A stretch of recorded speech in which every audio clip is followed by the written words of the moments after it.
Robots are not coming for your job for millions of people. They already did somewhere. Right now, a machine is doing what a person used to get paid for. From the 350,000 telephone operators replaced by a dial tone, to the warehouse workers being outpaced by a million Amazon machines, to the cashier replaced by a screen that never needs a lunch break. These are 10 jobs already taken by robots, starting with switchboard telephone operators. Picture a room full of women, headsets wrapped tight around their ears, physically pressing copper cords into switchboards the size of walls, connecting every single telephone call made in America. At their peak, around 1950, telephone companies employed roughly 350,000 operators. An estimated million more worked private switchboards inside office buildings, hotels, and apartment complexes. The technology to automate them existed remarkably early. An engineer named Alman Strauger patented an automatic switching system in 1891, just 16 years after Alexander Graham Bell invented the telephone. But AT&T, the dominant monopoly, moved slowly. The first Bell System automated office opened in Norfolk, Virginia in 1921. Then the cutovers began, city by city, exchange by exchange. Between 1920 and 1940, AT&T mechanized over half the U.S. telephone network, where automation arrived. Operator employment among young women fell between 50 and 80%, immediately and permanently. By 1984, only 40,000 remained. Today, fewer than 5,000 telephone operators exist in the entire country. Elevator operators. In 1950, approximately 114,000 people in the United States held a job that consisted entirely of riding up and down inside elevators, pulling levers, announcing floors, and making passengers feel safe enough to trust a metal box with their lives. The technology to replace them had existed since the 1890s. Push-button elevator controls were developed decades before they were widely used, but the public simply didn't trust machines without a human being inside. Then, in 1945, roughly 15,000 elevator operators and building workers in New York City went on strike. Buildings across the city ground to a halt. Management threw the switches themselves, and the elevators ran perfectly. Once people saw it with their own eyes, resistance collapsed. Economist James Besson of Boston University later analyzed employment data across 271 occupations listed in the 1950 U.S. Census, and found that of all of them, elevator operators were the only group whose near-total disappearance could be specifically attributed to automation. From 114,000 to essentially zero. Pin setters. Before the 1950s, every bowling alley in America employed young boys, often teenagers, sometimes younger, whose entire job was to sprint into the lane after each ball, pick up scattered pins, reset them by hand, and dodge out before the next throw arrived. It was dangerous, it was dusty, it paid almost nothing. The effort to replace them mechanically began in earnest with a bowler-turned-engineer named Gottfried Schmidt, who spent years developing a mechanical pin-setting apparatus in the 1930s and 1940s, eventually patenting his design and selling the rights to AMF, American Machine and Foundry. In 1946, AMF unveiled their automatic pin spotter at the ABC tournament in Buffalo, New York. By 1951, the first fully pinboy-free bowling alley opened in Michigan. By 1958, AMF had leased approximately 40 Zero machines across the country. Within a single decade, the profession had been erased. The machines didn't just take the job, they helped transform bowling into America's most popular recreational league sport. Manufacturing assembly line workers. Welders, painters, material handlers. These are the people who built the modern industrial world. Bent over car frames in deafening factories, spraying paint in enclosed booths, carrying heavy components from station to station across miles of floor. And they are being replaced at a scale that is genuinely staggering. Research from MIT Sloan attributes roughly 17 million manufacturing job losses in the United States since 2000 to automation. Industrial robots now handle 51% of all material handling tasks globally. The automotive sector alone accounts for 38% of all US robot use, with welding robots adding another 15%. On average, one robot replaces approximately 3 human workers. In Dongguan, China, one electronics factory replaced 590 of its 650 workers with just 60 robots, and output increased 250%, while defects dropped 80%. Tesla, BMW, and Volkswagen now run facilities where thousands of robotic arms perform the core production work continuously, around the clock, without fatigue. warehouse pickers, packers, and sorters. This one is not coming. It is already here, already underway, and already transforming the largest retail operation in human history. In 2012, Amazon purchased a robotics company called Kiva Systems for approximately $775 million.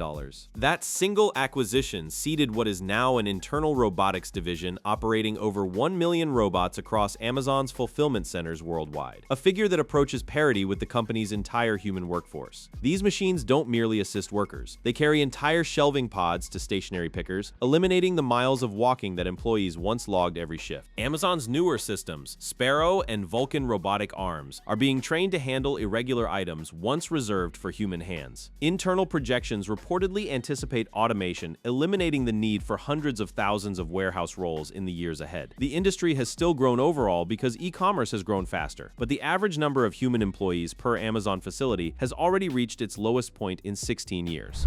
Cashiers. In the early 2000s, approximately 33 million Americans worked as cashiers. Then, quietly at first and loudly thereafter, the self-checkout kiosk appeared, and with it, one of the most visible transfers of human labor to machine in the history of modern retail. One store employee standing at a monitoring station could now supervise 4, 6, even 8 checkout lanes at once. Between 2019 and 2023, cashier employment in grocery stores fell 24%, even as overall grocery employment grew 4%. In general merchandise stores like Walmart and Target, cashiers dropped by 23% while total store employment rose 3%. The Bureau of Labor Statistics projects approximately 353,100 fewer cashier positions between 2023 and 2033. And then there's Amazon Go, where computer vision and sensor fusion track every item a customer places in their basket, charging them automatically upon exit, no checkout required at all. The line that every shopper has ever waited in may already be an endangered institution. Bank tellers. This entry comes with one of the most counterintuitive stories in the entire history of automation. When ATMs arrived in the 1970s, economists and commentators lined up to predict the extinction of the bank teller. And for decades, nothing happened. Employment actually grew. Because ATMs lowered the cost of operating a bank branch, banks opened more of them. And those new branches still needed human tellers to handle complex transactions. Teller employment climbed all the way to nearly 600 by the late 1990s, even as hundreds of thousands of ATMs were installed nationwide. Then came the smartphone. Mobile banking didn't just automate transactions, it moved them entirely out of the physical branch. Visits dropped, branches closed, and teller employment fell with them. As one analyst put it, the ATM didn't kill bank teller jobs, but the iPhone did. The Bureau of Labor Statistics now projects continued declines. The machine you most fear is rarely the one that finishes the job. Data entry clerks.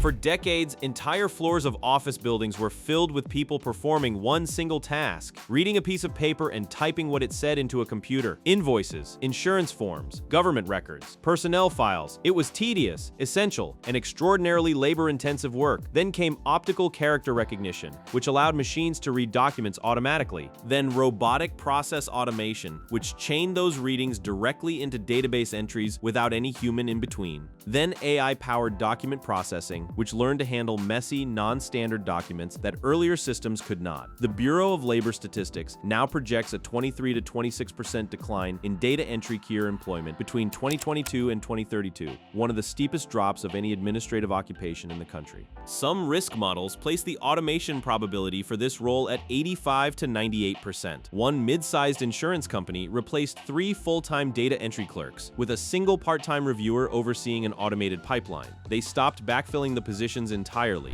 Typists and word processors.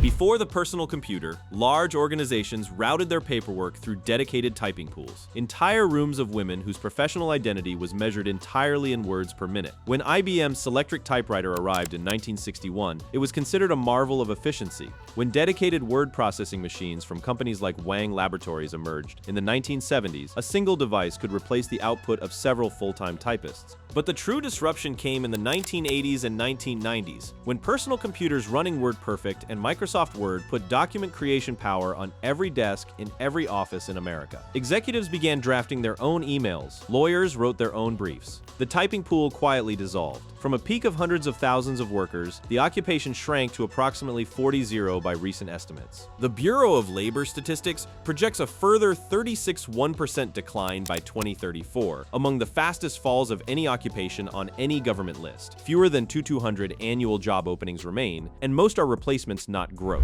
Telemarketers. In the early 2000s, approximately 485 Americans were employed as telemarketers. Their job was simple, relentless, and nearly universally despised. Call strangers, read from a script, absorb the rejection, and immediately dial the next number. Automation had already been eroding the role for years, first with predictive dialers that auto-connected agents only to answered calls, eliminating manual dialing and dramatically boosting calls per hour. Then with pre-recorded robocall systems that removed the human voice from mass campaigns entirely. Then came AI voice agents, conversational systems sophisticated enough to hold a two-way exchange, field objections, and qualify leads without a single human involved at any point. Employment in the category has already collapsed from that 485 peak to approximately 164, a fall of more than 66%. The Bureau of Labor Statistics lists telemarketers among the fastest declining occupations currently tracked. And perhaps the most poetic detail of all, the most universally hated phone calls in human history turned out to be the first ones the machines claimed as their own. Want to see more like this? Click the suggested cards on your screen to continue watching.